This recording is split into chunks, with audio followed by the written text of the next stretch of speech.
I'm going to be bringing up two people who I believe could not be any more completely different, but they're doing something similar.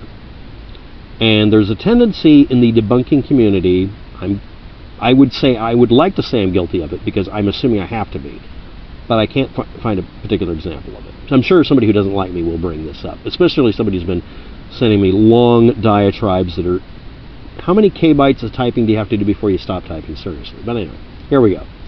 Senator John DeCamp compared to, or counterpoint with, and I'm going to actually say the guy's name, I'm just going to refer to him as that bad guy after this. Dutroux. Mark Dutroux. He's a bad guy in Belgium.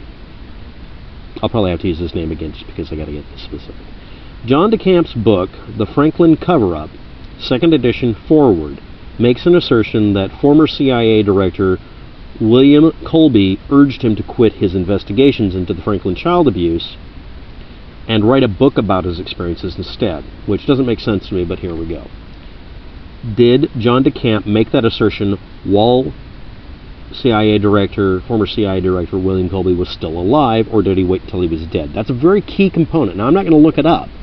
The point is, a tactic, I'm not accusing him of it, but there is a tactic where you wait till someone's dead so that they can't contradict you. If you publish a book and say something about someone who's alive, they legally can sue you for it, even if it's just a minor thing. Just saying. He might have also said it, he might have waited until he died because that way it couldn't harm him. But anyway, the assertion, the quote that is made is this one. What you have to understand is that sometimes there are forces and events too big, too powerful, with so much at stake for other people or institutions that you cannot do anything about them, no matter how evil or wrong they are. And no matter how dedicated or sincere you are, or how much evidence you have, that part I'm having a problem with. This is simply one of the hard facts of life that you have to face. That sentence has a bunch of things wrong with it for a person who works in the CIA. That is not something I would think. Now, I know a lot of people think otherwise, but the CIA is one of those things where they can make or break somebody who would fit that description.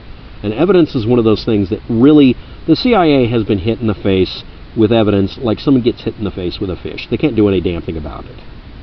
Unless you're talking about the all-powerful leader of a certain country, like Russia's leader, Putin, is almost like that. A leader of a Arab country, in many cases, obviously. Any leader who has ever run North Korea, very obviously. Apparently this doesn't apply to the heads of state within China, because they actually adhere to some of the rules of communism and actually do just shoot their officials if they do something wrong.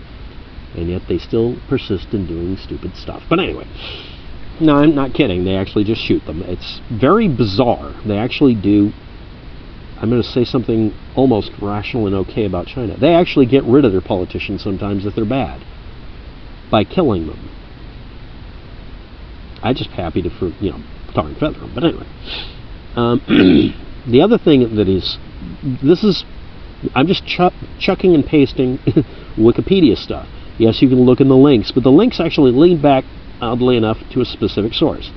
DeCamp himself. This is something that most people don't understand. Is you just keep quoting Wikipedia or Snopes. The trouble is that they tend to quote people who are making the assertions about themselves.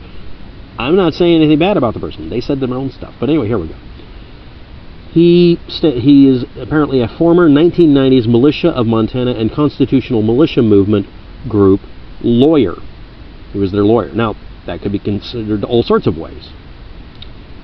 He claimed in 2012, apparently, I'm having a hard time finding it. I mean, I found it. It is his assertions, but they don't work. But here we go. 2012, he claimed that he was the one who linked Sandusky to the Penn State child sex abuse scandals. And in 2004, this was in an Alex Jones Show interview transcript. Both of those are the archive.ils or LIRISs below. He's referring back, but the trouble is, Sandusky and Penn State aren't mentioned in the transcript. So maybe he's alluding to them. Now, I went through them as much as I could, but basically, they're not explicitly stated, so I'm not calling that as being valid. He also made an assertion, this is going to wrap it up a little here, that Discovery Channel planned to air a video or movie you can watch on YouTube called Conspiracy of Silence, but this is uncorroborated as well. Now, the thing is, I don't doubt that they would run this guy. It's the Discovery Channel, okay? They run whatever. I have no doubt that he called into Alex Jones' show, and there's a transcript. I have no doubt that he might have made the claim that that transcript contained corroboration for his assertion about Penn State child abuse case and linking it to Sandusky. I have no doubt that he would make these assertions, or even that he made the assertion that he came in contact with the next CIA director. I just don't believe that any of this is true. There's no corroboration I'm finding, and it's not reasonable for some of the things said the specific way. No matter how much evidence you have, the CIA is really, really good at not giving a damn about evidence. Everybody who's looked up their history knows that they don't care about evidence. But evidence is one of those things they really don't like. If it's aimed at them or aimed at an opponent, it's useful, but the trouble is evidence is actually a deal breaker. It isn't like someone's too powerful to take down, in many cases. That's too broad of a statement for a person who's been working the CIA. And if anybody's curious, you can meet if you're in a college. Lots of people who've worked at the CIA and are getting re-education camped at a college to go work someplace else and not be part of the CIA. Lots of people do a tour working there. They're just low-level clerks and stuff, or just paper movers and pages. But they can tell you flat out that that doesn't make any sense. That really does not make sense. And there are some people in the world that are insular from this. The head of the government in North Korea is the perfect example. Apparently, recently, he killed off a relative simply because they exist. Anyway, next. Another person. I was informed of these people today, and I'm looking up. This has nothing to do with me responding to the person who posted this. I'm just using these as point-counterpoint. The public became aware that Mark Dutroux, I think it's pronunciation, claimed that he was part of a sex ring that included high-ranking members of the police force and government, and an original judge in the case, Jean-Marc Connoret, I can't pronounce it, broke down in tears when he described bulletproof vehicles and armed guards needed to protect him against the shadowy figures determined to stop the full truth coming out. That sounds like a narrative. The investigation was seriously hampered by protection of suspects by people in the government. Okay, that does actually sound like something that everybody's heard of in every government, so that makes some sense. The Dutroux case is so infamous in Belgium, that more than a third of them, the people there, with that surname applied to have their name changed between 1996 and 1998, because Dutroux murdered 4 people ages 8 to 19 out of 6.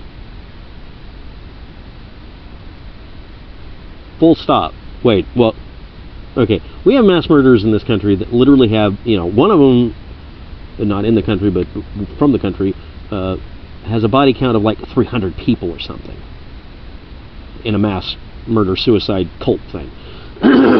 Next. If you knew you were going to spend the rest of your life in prison because they don't have a death penalty in the country you're standing in, and you knew that you were in front of reporters and you could just say names of high-ranking officials and say, oh yeah, they're all part of some gigantic sex ring cover-up, and you did this in front of a particular judge to the point that it became so scandalous he had to excuse himself so that they could get another judge to deal with it because he couldn't take it anymore. And then he broke down and did this story. If you knew that you were dealing with a sociopath who kills kids and other things I'm not going to go into, in a country where he's never going to be put to death, they're going to keep him from committing suicide. If you knew that was the kind of person dealing with, would it surprise you that he might lie and tell people things during, again, this is the 80s and 90s, during the 90s, when satanic panic was going on.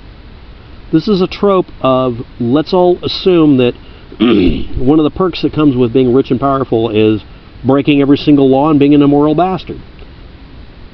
Okay, granted, that is absolutely what I would assume people would do, because I've seen people do that. I've seen people come unglued that way, even in low-level things. But there's a certain bad element here that I'm going to get into, but let's just get into what these two have similar. They're invoking the imagery of rich, powerful people, or people in positions of power being untouchable, and flaunting it by doing horrible things. On the other end of the spectrum, for some reason, a lot of people, including people who watch my channel, look at people who are in those same positions and assume they would never do these things for some reason. And this feeds into the need to solve what problem? Okay, now the next part of this. I don't have the video links anymore because I had a video list, and it was a list of televangelists talking about how if they knew that there was no God, that they wouldn't care about consequences, and they would go around and rape, pillage, and murder all day long. And they were saying it very jubilantly, in a very terrifying way. In a level with you, a lot of people I met personally who are religious have told me about people they know who have said if they found out that there was no God, if science was right, science doesn't actually decide that, but let's go on with it, that they would immediately turn into mass murderers because they would love to kill lots of people. Now let's let that sink very slowly to the bottom of the China syndrome nuclear pile for a second. There are a obnoxiously huge number of people out there who would love to be absolutely not part of normal civilized human society, go crazy, and do the purge. But the only thing keeping them from doing it is their terror at being punished after they're dead in hell. And this delusional, paradoxical twisting of their mind keeps the pin in. So yes, there is a God. Okay, let's just get that done. There's a God. Shut up. Stay.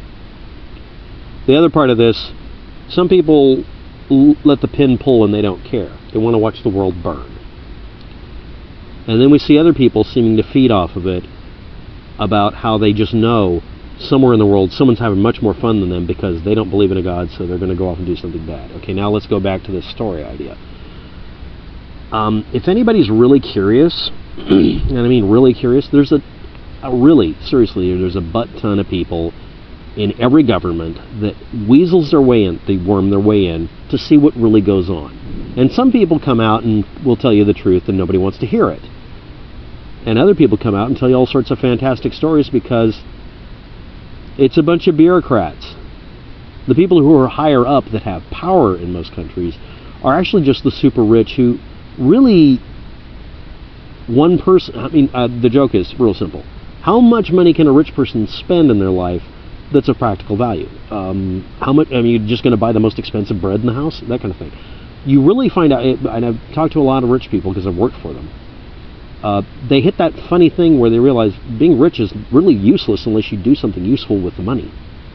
And you can play games or mess with the world or try to screw with the economy or watch the world burn, or a lot of them just figure out, I just want to be secure for the rest of my life, and they make it to where they have a separate universe over here for themselves. And they say, okay, I got $1 million, let's invest it in something. And they just make sure they don't lose their little pocket over here so they're happy. Anybody threatens this by saying you have to be taxed twice or whatever for your house, that pisses them off. But they don't spend all day trying to find ways to just, I wonder what I can do, unless they're religious.